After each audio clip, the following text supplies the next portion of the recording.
अरे दे दी है गोदिया में कहूँ ललनवा बतिया दिवरिलो मान के। अरे बोल बम बोलत चलो ये भौजी पिकअप डीजे बान के। अरे बोल बम बोलत चलो ये भौजी पिकअप। तो नमस्ते प्रणाम, मैं राइटर राजा सिंघनिया और राजा राइटर ऑफिशियल में आपका स्वागत है। तो चलिए दोस्तों, आज किस वीडियो में हम क्या बताने वाले हैं आपको पता चल ही गया है। नए सिंगर के लिए फुल और फ्री गाना है, बोल बम सॉन्ग जाइए गइए रिकॉर्डिंग करवाइए। नए सिंगर के लिए फुल और फ्री गाना है। तो चलिए पहले हम गाना को स्टार्ट करके सुना देते हैं, उसके बाद में आपको क्या करेंगे समझाएंगे। तो चलिए देखिए स्क्रीन पर, लेट्स गो। तो चलिए दोस्तों, ये मुखड़ा है, हम मुखड़ा को गा रहे हैं, आप स्क्रीन पर देखते रहिए, हम गा रहे हैं। अरे यही से उदास कहे बैठल बाड़ू घरवा, जल ढारे चल भौजी तू देव घरवा हो। अरे यही से उदास कहे बैठल बाड़ू घरवा, जल ढारे चल भौजी तू देव घरवा।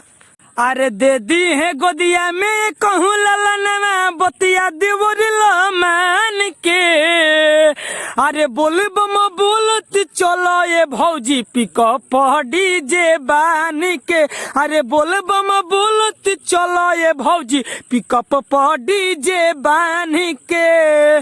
तो दोस्तों, हम मुखड़ा को गा दिए हैं, अब चलिए चलते हैं अंतरा में। स्क्रीन पर देखते रहिए दोस्तों आप। तो चलिए दोस्तों, ये अंतरा है, आप स्क्रीन पर देखिए।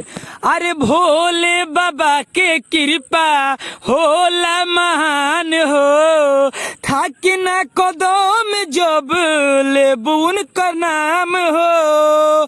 हाँ हाँ, भोले बाबा के कृपा होला महान हो, थाकी ना कदम जब लेबू उनका नाम हो। अरे सब कोई चल देलस बन के कांवरिया, चला भौजी तू झाड़ के। अरे बोले बम बोलत चलो ये भौजी पिकअप डीजे बान के।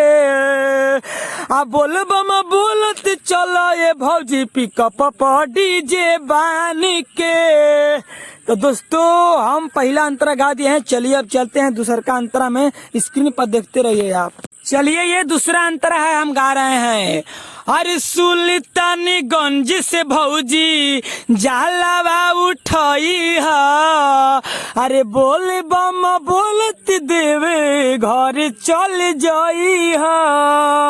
हाँ हाँ, सुल्तानगंज से भौजी जालावा उठई है, अरे बोल बम बोलत देवे घर चल जाई है। अरे अमरेश रसीला राजा सिंघनिया पिया तले भांग छान के। अरे बोल बम बोलत चलो ये भौजी पिकअप डीजे बान के। अरे बोल बम बोलत चलो ये भौजी पिकअप डीजे बान के। तो चलिए दोस्तों, गाना समाप्त हो गया है। दोस्तों, आपको हम पहले ही बताए थे लाइव वीडियो में कि जैसे ही गाना समाप्त होगा हम आपको समझाएंगे। तो क्या बात समझाने के लिए बोल रहे थे दोस्तों, देखिए अगर आप नए सिंगर है तो जरूर देखिए। मान लीजिए जहां डॉट डॉट करके हम एक लिखे हैं, वहां आपको सीधा क्या करना है, एक बार ही गाना है दोस्तों। जहां डॉट डॉट करके दो है, वहां सीधा आपको दो बार ही गाना है। तो स्टूडियो में जाइएगा तो आपको कोई बात को झंझटे नहीं रहेगा, ये आपको डाउट क्लियर हो गया है। जहाँ कोमा है वहां आपको सांस लेना है। दोस्तों, अभी तक हमारे चैनल को सब्सक्राइब नहीं किए तो प्लीज चैनल को सब्सक्राइब कर लीजिए, और गाना अच्छा लगा है तो कमेंट जरूर करना भाई कि गाना अच्छा लगा है। और उसके बाद में कोई भाई हमसे पर्सनली गाना लिखवाना चाहता है तो स्क्रीन पर जो मोबाइल नंबर दिख रहा है उस पर कॉल करे, कम से कम खर्च में गाना लिखवाए। अगर पर्सनल गाना लिखवाना चाहता है तो जरूर आप इस पर कॉल करिए भाई, और हमसे कम से कम खर्च में गाना लिखवाए, पर्सनली गाना। तो दोस्तों, मैं हूँ राइटर राजा सिंघनिया और राजा राइटर ऑफिशियल में आपका स्वागत है। तो आज की दोस्तों इतना ही वीडियो है, अगली वीडियो में फिर मिलेंगे, इसके लिए बाय बाय।